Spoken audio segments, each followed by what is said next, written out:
Next आज हम start करेंगे एक्सरसाइज 6.2 का क्वेश्चन नंबर 1 है। Akram spends on food clothing and education is following ratio. Food ratio clothing equal to 3:1 and clothing ratio education equal to 2:5। यानी अक्रम जो है वो स्पेंड करता है, अपनी इनकम स्पेंड करता है फूड पे, कपड़ों पे और एजुकेशन पे। किस रेशो से? फूड, खुराक और कपड़ों पे किस रेशो से स्पेंड करता है? 3:1 से। और कपड़ों और एजुकेशन पे किस लिहाज से खर्च करता है? 2:5 के लिहाज से। इफ़ ही अर्न ₹40,000 मंथली, अगर वो माहाना 40,000 रुपये कमाता है, then to find the expenditure on food, हमने फाइंड करना है कि वो खुराक पे कितना खर्चा करता है, क्लॉथिंग कपड़ों पे कितना खर्चा करता है, एंड एजुकेशन और अपनी तालीम पे कितना खर्चा करता है। इफ़ हिज इस मंथली सेविंग इज़ ₹1000 और उसकी मंथली सेविंग जो है वो कितनी है? ₹1000 है। सॉल्यूशन स्टार्ट करते हैं हम। पहले हम देखते हैं कि उसकी खुराक और कपड़ों की रेशो क्या है, जितना वो अपनी खुराक पे और अपने क्लॉथ्स पे खर्च करता है। फूड रेशो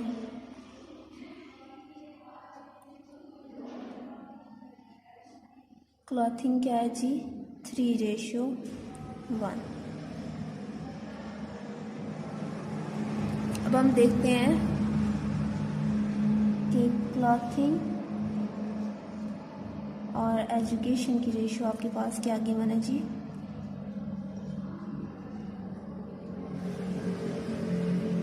2:5 गिवन है। हमने पढ़ा ये आपके पास, पहले तो ये आप देखता है ये आपके पास रेशो कौन सी है? कॉन्टिन्यूड रेशो है, तो इसमें जो कॉमन मेंबर है हम उसको कहाँ पे रखेंगे? दरमियान में लिखेंगे। Food ratio, clothing ratio, education.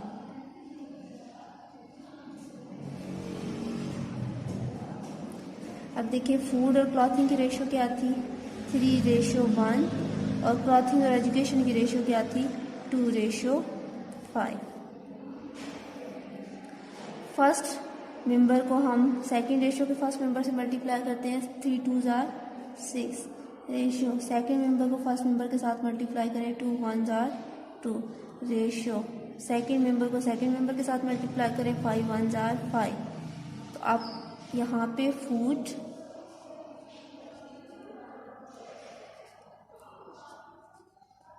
Clothing और एजुकेशन की रेशो क्या आई है?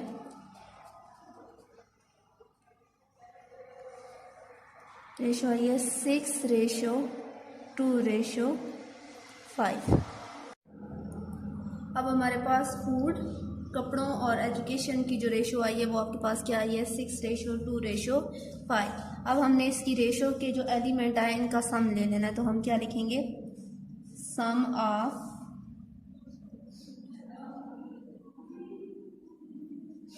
continued ratio elements. इसके एलिमेंट्स आपके पास कौन से हैं? 6 2 एंड 5। 6 + 2 + 5, इनका हमने क्या ले लेना है? सम ले लेना है। 6 और 2 8, 8 और 5 आपके पास क्या हो जाएगा? 13। अब यहाँ पे हमने देखना है कि उसकी टोटल इनकम कितनी थी। टोटल इनकम, अकरम की टोटल इनकम कितनी थी आपके पास? 40,000। और वो सेविंग कितनी करता है? सेविंग वो हर मंथ 1000 करता है। 1000 रुपीज़ उसकी सेविंग है। तो इट्स मीन कि 40,000 में से 1000 रुपीज़ वो सेविंग कर लेता है, तो रिमेनिंग जो अमाउंट होती है वो पूरा मंथ खर्च करता है। तो रिमेनिंग अमाउंट कितनी बच जाएगी आपके पास? अगर वो 40,000 में से 1000 रुपीज़ हर मंथ सेव कर लेता है, तो उसके पास रिमेनिंग अमाउंट खर्च करने के लिए कितनी बच जाएगी? 39,000। इस 39,000 में से वो अपनी खुराक, कपड़ों और एजुकेशन के खर्चात को पूरा करता है। अब हमने ये देखना है कि वो किस लिहाज से अपनी खुराक पे खर्च करता है, यानी कितने पैसे अपनी खुराक पे खर्च करता है, कितने पैसे अपने कपड़ों पे खर्च करता है और कितने तालीम पे खर्च करता है। तो हम देखते हैं एक्सपेंडिचर्स ऑन फूड,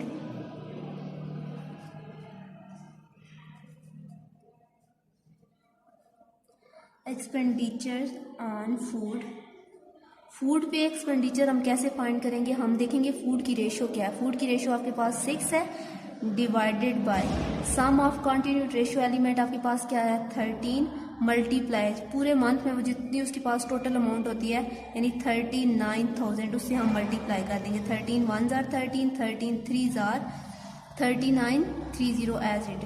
3000 को 6 से मल्टीप्लाई करेंगे तो आपके पास क्या आ जाएगा 18,000, यानी वो अपनी खुराक पे 18,000 रुपये खर्च करता है। अब हमने देखना है कि वो अपने कपड़ों पे कितने खर्च करता है, तो हम लिखेंगे एक्सपेंडिचर्स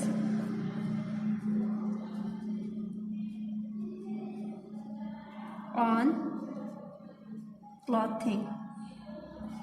अब देखिए कपड़ों की रेशो आपके पास क्या है 2 रेशो है, 2 divided by sum of continued ratio element क्या है 13 मल्टीप्लाई टोटल इनकम कितनी थी 39,000। 13 1s are 13, 13 3s are 39। 3000 को आप 6 से मल्टीप्लाई करोगे तो आपके पास क्या आ जाएगा 6,000। 3000 को 2 से मल्टीप्लाई करोगे तो 6,000 आ जाए। इट्स मीन वो अपने कपड़ों पे 6,000 रुपये मंथली खर्च करता है।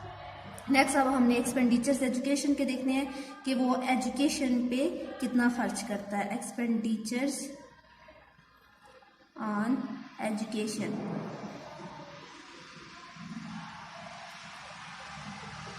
एजुकेशन की रेशो आपके पास क्या है 5 divided by sum of continued ratio element 13 multiply total income कितनी है 39,000। 13 1s are 13, 13 3s are 39।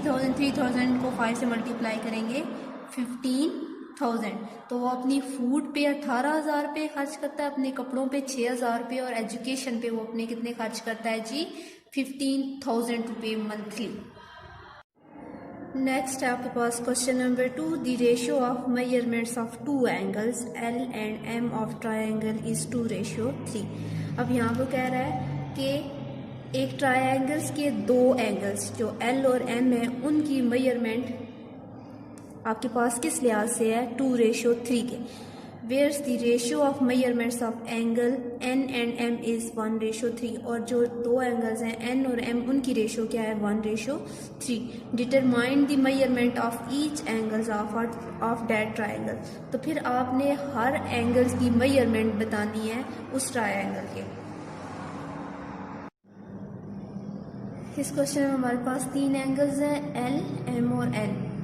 पहले एल और एम के दरमियान रेशो क्या गिवन है, एल रेशो एम आपके पास गिवन है जी 2:3, जबकि एन और एम के दरमियान रेशो यहाँ पे गिवन है 1:3। कॉन्टिन्यूड रेशो में हम क्या करते हैं कॉमन मेंबर को दरमियान में रखते हैं, तो हम क्या लिखेंगे L ratio M ratio N. L ratio M क्या था आपके पास 2:3, और अब हमें चाहिए एम रेशो है, लेकिन यहाँ पे क्या है एन रेशो है, तो हम इसको ऐसे लिख सकते हैं ना M ratio N equal to 3:1। तो आपके पास क्या आ गया 3:1। फर्स्ट मेंबर को फर्स्ट मेंबर के साथ मल्टीप्लाई करें 3 2s are 6, 3 3s are 9, ratio 3 1s are 3। तो आपकी L ratio M ratio N की वैल्यू क्या आई है 6:9:3। अब हमने क्या फाइंड करना है, हमने तीनों एंगल्स की मेजरमेंट करनी है, एल की एम की और एन की कि हर एंगल कितने डिग्री का है। तो पहले हम फाइंड कर लेते हैं, सम फाइंड कर देते हैं कंटिन्यूड रेशियो का। तो हम लिखेंगे यहाँ पे सम ऑफ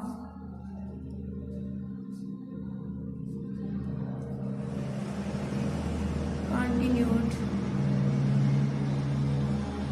रेशियो एलिमेंट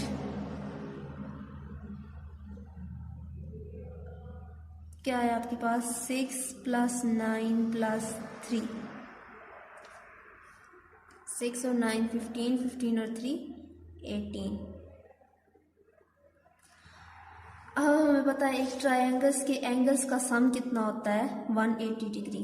तो हम क्या लिखेंगे sum of angles of triangle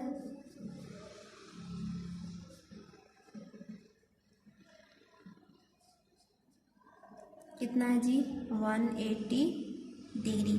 her angle की हमने मेजरमेंट फाइंड करनी है, तो हम क्या लिखेंगे जी मेजरमेंट ऑफ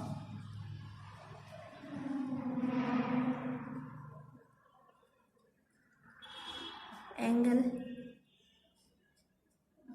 एल। एल की मेजरमेंट हम फाइंड करेंगे, तो एल की मेजरमेंट के लिए सबसे पहले हमें एल की रेशो चाहिए होगी। एल की रेशो क्या है 6 divided by sum of continued ratio element क्या है 18 मल्टीप्लाई क्या आ जाएगा 180 डिग्री। 18 1 जार 18 0 एज इट इज, तो 10 6 जार 60 डिग्री, यानी एंगल जो है एल उसकी मेजरमेंट कितनी है 60 डिग्री है। अब हमने measurement of angle M find करना है, तो हम क्या लिखेंगे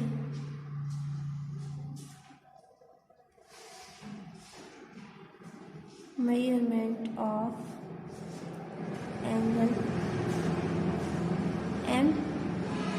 एम की रेशो आपके पास क्या थी 9 divided by sum of continued ratio element क्या था 18 मल्टीप्लाई 180 डिग्री। 18 1 जार 18 0 एज इट इज, 9 10 जार 90 डिग्री, तो एंगल एम आपके पास कितने डिग्री का है 90 डिग्री का है। अब हम फाइंड करेंगे मेजरमेंट ऑफ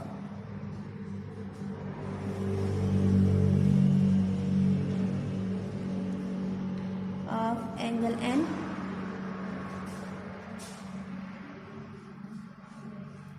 एन की रेशो थी आपके पास 3 divided by sum of continued ratio element multiply sum of angles of triangle. 18 1 जार 18 0 एज इट इज, 10 3 जार 30 डिग्री, तो हमारे पास एंगल एल की मेजरमेंट 60 डिग्री थी और एम की 90 डिग्री और एन की आपके पास मेजरमेंट क्या आई है 30 डिग्री। क्वेश्चन नंबर 3 आप लोगों की असाइनमेंट है। क्वेश्चन नंबर 4 हम लोग आगे स्टार्ट करते हैं। In a mixture sand and salt are mixed in ratio 1:1.5।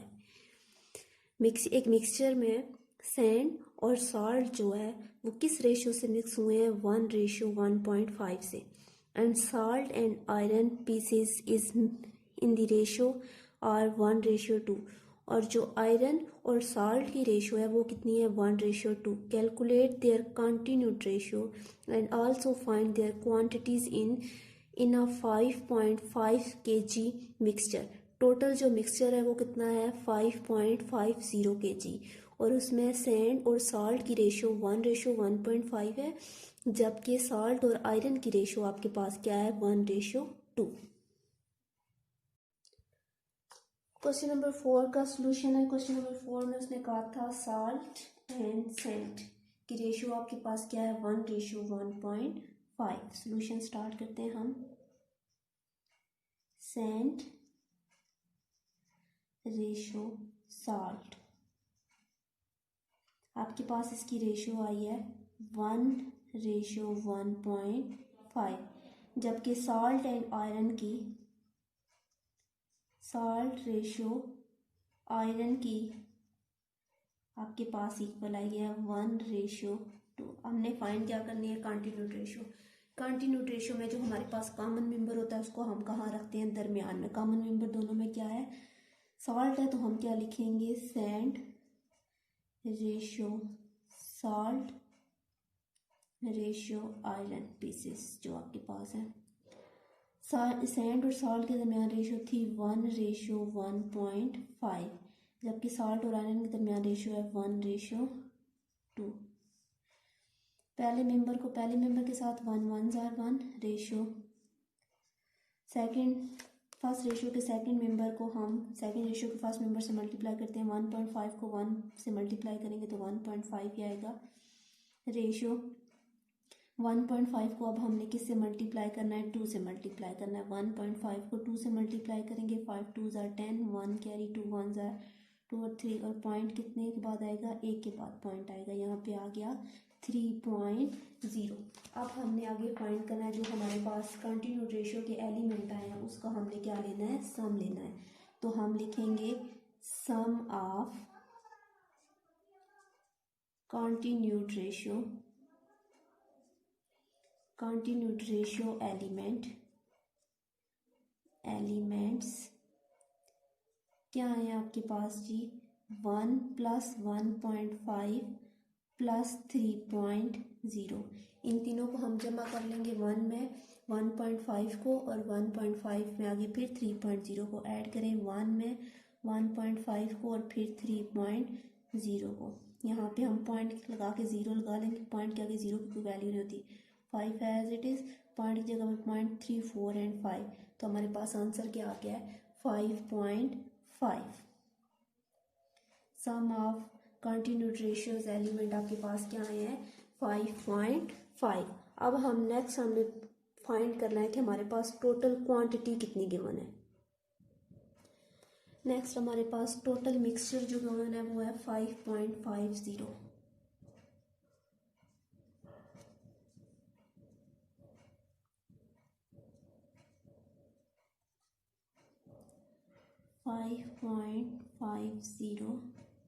kg। अब हमने बताना है कि इस मिक्सचर में से सैंड की कितनी क्वांटिटी मिक्स है, सॉल्ट की और आयरन की। तो हम लिखेंगे quantity of sand in mixture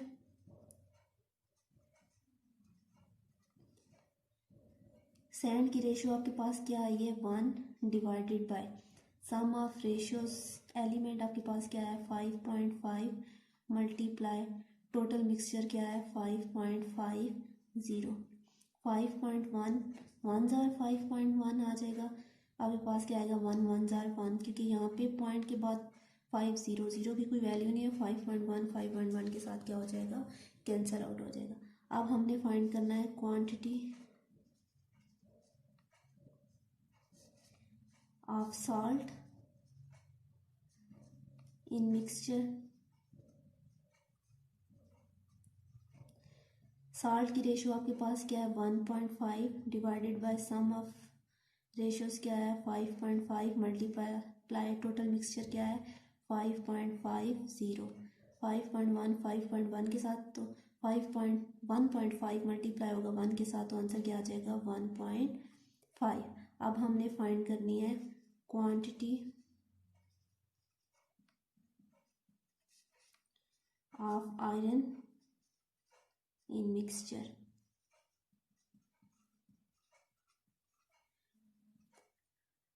iron की आपके पास रेशियो क्या है 3.0, यानी 3 पॉइंट के बाद 0 की वैल्यू नहीं है, divided by sum of ratio 5.5 multiply 5.50। 5.1 के साथ कैंसिल, 3 1 जार 3, यानी 3 kg आयरन की है और सॉल्ट की कितनी है 1.5 kg और सैंड की कितनी है 1 kg quantity.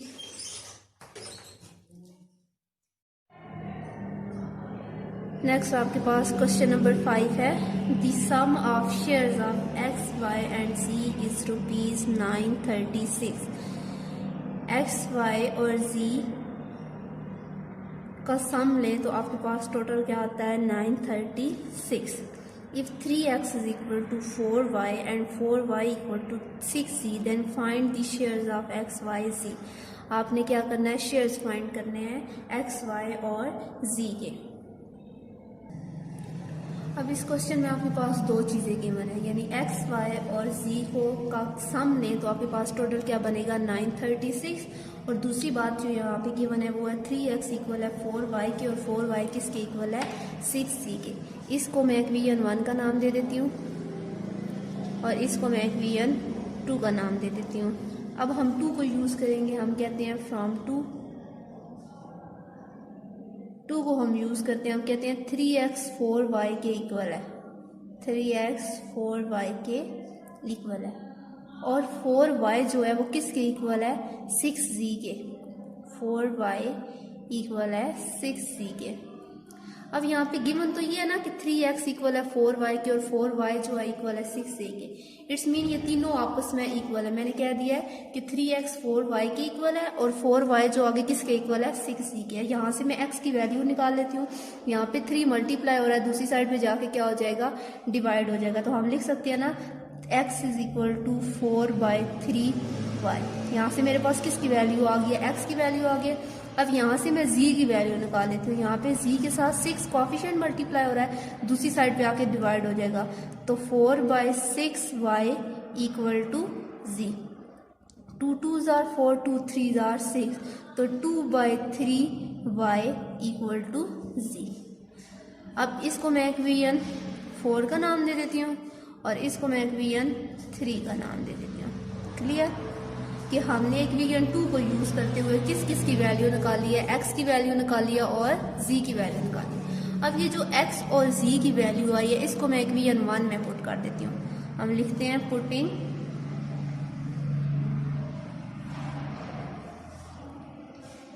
Putting the values of, किस किस की वैल्यू है आपके पास, x की एंड z की, किस में हम पुट करेंगे, इन 1 में पुट करते हैं। 1 आपके पास क्या थी, x plus y plus z equal to 936।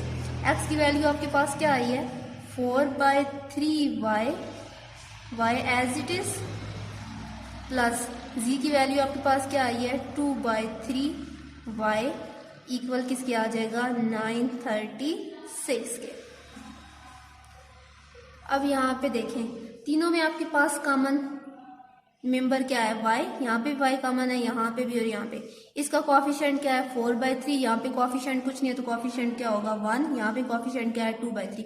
इन तीनों में वेरिएबल को आप कॉमन ले लें, वेरिएबल आपके पास बाहर आ जाएगा, अंदर क्या आएगा आपके पास 4/3, वेरिएबल बाहर चला गया तो अंदर क्या बच गया 4/3, यहाँ से भी y बाहर चला गया, अंदर क्या बच गया +1, यहाँ से भी y बाहर चला गया तो अंदर क्या रह गया 2/3 इक्वल किसके आ जाएगा 936 के।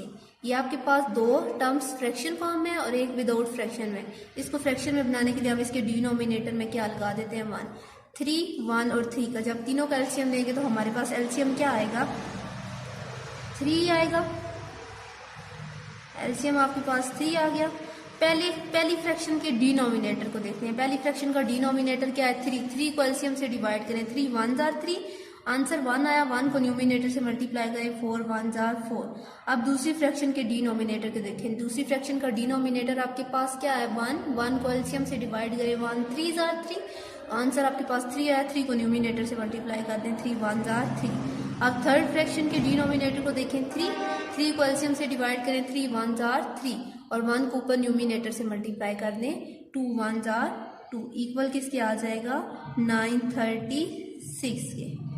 अब यहाँ पे देखें y इंटू 3 और 4 कितने हो गए 7, 7 और 2 9/3 इक्वल किसके आ जाएगा 936 के। हमारे पास क्या है y into 9/3 equal to 936, 3 1s are 3, 3 3s are 9, तो 3y इक्वल टू 936। अब यहाँ पे 3 मल्टीप्लाई हो रहा है, दूसरी साइड पे जाके क्या हो जाएगा डिवाइड हो जाएगा, 936 divided by 3, 3 1s are 3, 3 3s are 9, 3 1s are 3, 3 2s are 6, तो y की वैल्यू आपके पास क्या आ गई है 312। अब वहाँ पे आपने पहले दो इक्वेशन सुनाई थी, इक्वेशन 3 और 4। इक्वेशन 3 आपके पास क्या थी, इक्वेशन 3 इम्प्लाइज दैट आपके पास इक्वेशन 3 थी x is equal to 4/3y और आपके पास इक्वेशन 4 क्या थी, इक्वेशन 4 थी जी आपके पास 2/3y इक्वल टू z। अब यहाँ पे जब हमने x की वैल्यू फाइंड की थी तो तभी हमारे पास एक वेरिएबल y था, जब हमने z की वैल्यू फाइंड की तभी अब आपके पास एक वेरिएबल क्या था y। अब y की वैल्यू आपके पास आ गई है 312, इन दोनों इक्वेशंस में आप y की वैल्यू पुट कर दो, तो x इक्वल टू 4/3, y की वैल्यू आपके पास क्या आई है 312 और यहाँ पे देखें y की वैल्यू 2/3 इंटू y की वैल्यू क्या है 312 equal to z। 3 1s are 3, अब देखें 2 डिजिट एट अ टाइम नीचे आएंगे तो ऊपर क्या लगेगा 0, 3 4s are 12, x is equal to 4 multiply 104। 104 को आप किससे मल्टीप्लाई करोगे 4 के साथ मल्टीप्लाई करेंगे, देखें जरा 104 multiply 4, 4 4s are 16, 1 carry, 4 zero जार 0, 1 ऐड करेंगे 1, 4 1 जार 4, तो आंसर आपके पास क्या आ गया 460। 3 1 जार 3, 2 डिजिट एट अ टाइम नीचे आएंगे, 3 4 जार 12, तो 2 मल्टीप्लाई 104 इक्वल टू जी। 2 4 जार 8, 2 जीरो जार 0, 2 1 जार 2, तो जी की वैल्यू आपके पास क्या आ गई है 208। जी इक्वल टू 208। हमने यही फाइंड करना थे, शेयर्स फाइंड करने थे एक्स वाई और जी की। एक्स की वैल्यू आपके पास आई है 416, वाई की वैल्यू आपके पास आई है 312 एंड जी की वैल्यू आई है 208। नेक्स्ट है आपके पास question number 6। 186 centimetre string is divided into 3 parts in such a way that double of first part, the triple of second part and 5 time of third part are all equal. वो कहता है कि 186 centimetre लंबी रस्सी 3 हिस्सों में इस तरह तकसीम हुई है कि पहले पार्ट का दुगना और दूसरे पार्ट का 3 गुना और तीसरे पार्ट का 5 गुना आर ऑल इक्वल। वो क्या है आपस में इक्वल है। अब वो 186 सेंटीमीटर लंबी जो रस्सी है वो 3 बराबर हिस्सों में तकसीम हुई है। हमें नहीं पता 3 बराबर हिस्से कौन से हैं, तो हम उनको नाम दे लेते हैं। लेट करते हैं कि फर्स्ट पार्ट आपके पास x है। फर्स्ट पार्ट जो है स्ट्रिंग का वो क्या है x है। सेकंड पार्ट जो है वो क्या है y, और थर्ड पार्ट क्या है z। अगर इन तीनों पार्ट्स को जोड़ें तो हमारे पास टोटल लंबाई कितनी बन जाती है रस्सी की, x plus Y plus z। इन तीनों पार्ट्स को अगर हम जोड़ दें तो 186 सेंटीमीटर लंबी आपके पास रस्सी बन जाती है। इसको मैं इक्वेशन 1 का नाम दे देती हूँ। अब दूसरी बात जो उसने कही है, उसने कहा है कि पहले हिस्से का दुगना, पहला पार्ट जो है वो x का 2 गुना करें तो आपके पास क्या हो जाएगा 2x, और दूसरे हिस्से का 3 गुना, y का 3 गुना क्या होगा 3y, और थर्ड पार्ट जो है उसका 5 टाइम, तो z का 5 टाइम क्या होगा 5z। ये आपस में क्या है इक्वल है। इसको मैं इक्वेशन 2 का नाम दे देती हूँ। अब हम जैसे हमने क्वेश्चन नंबर 5 किया था इसी तरह इसको करना है। हम इक्वेशन 2 लेंगे। इक्वेशन 2 आपके पास क्या है 2x इक्वल है 3y के, और 3y किसके इक्वल है 5z के। हम पहला हिस्सा ले लेते हैं कि 2x इक्वल है 3y के, फिर हम कहते हैं 3y किसके इक्वल है 5z के। क्लियर। यहाँ से हम x की वैल्यू निकाल लेते हैं। x2 यहाँ पे मल्टीप्लाई हो रहा है, दूसरी साइड पे जाके क्या हो जाएगा डिवाइड 3/2y, और यहाँ से हम z की वैल्यू निकालेंगे। z के साथ कोफिशिएंट 5 मल्टीप्लाई हो रहा है, दूसरी साइड पे जाके क्या हो जाएगा divide 3/5y equal to z। इसको मैं इक्वेशन 3 का नाम दे देती हूँ और इसको इक्वेशन 4 का नाम दे देती हूँ। Putting the value of x and y, sorry z,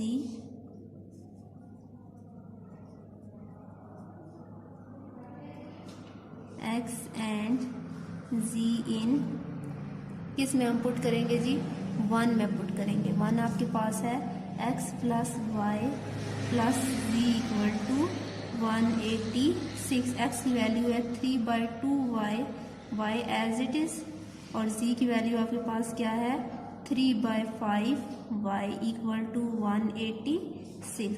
यहाँ पे कोफिशिएंट 3/2 है, यहाँ पे कोफिशिएंट कुछ नहीं है तो 1 होगा। यहाँ पे कोफिशिएंट क्या है 3/5। तीनों में से कॉमन क्या आ रहा है y कॉमन आ रहा है। y को कॉमन ले, अंदर क्या बचेगा 3/2 प्लस 1 प्लस 3/5 इक्वल टू 186। यहाँ पे ये फ्रैक्शनल फॉर्म है, ये भी फ्रैक्शनल फॉर्म है, ये फ्रैक्शनल फॉर्म है, नहीं तो इसके डिनोमिनेटर में 1 लगा के हम क्या बना लेंगे फ्रैक्शनल फॉर्म में इसको भी बना लेंगे। अब हम एलसीएम लेते हैं इनके डिनोमिनेटर का। 2 और 5 का जब एलसीएम लेंगे 2 1 जार 2, 5 एज इट इज, 5 1 जार 5, तो एलसीएम आपके पास क्या आएगा 5 2 जार 10।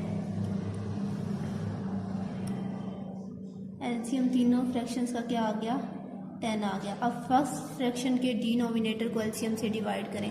एलसीएम आपके पास 10 है, डिनोमिनेटर क्या है 2, 2 5 जार 10, आंसर 5 आया है। 5 को न्यूमिनेटर से मल्टीप्लाई करें, 5 3 जार 15, प्लस अब सेकंड एलसीएम आपके पास 10 है, सेकंड डिनोमिनेटर 1 है, 1 1 जार 1, 1 0 जार 0, तो आपके पास क्या आ गया 10 आंसर आया। 10 को न्यूमिनेटर से मल्टीप्लाई करें, 10 1 जार 10 प्लस एलसीएम आपके पास क्या है 10 है, थर्ड फ्रैक्शन का डिनोमिनेटर 5, 5 2 जार 10, आंसर 2 आया। 2 को न्यूमिनेटर से मल्टीप्लाई करें, 3 2 जार 6 equal to 186। y equal to 15 और 10 25, 25 में आप 6 को ऐड करेंगे 31 ओवर 10 इक्वल टू 186। y अब यहाँ पे 10 जो है वो मल्टीप्लाई हो रहा है, सॉरी डिवाइड हो रहा है, दूसरी साइड पे जाके क्या हो जाएगा मल्टीप्लाई हो जाएगा।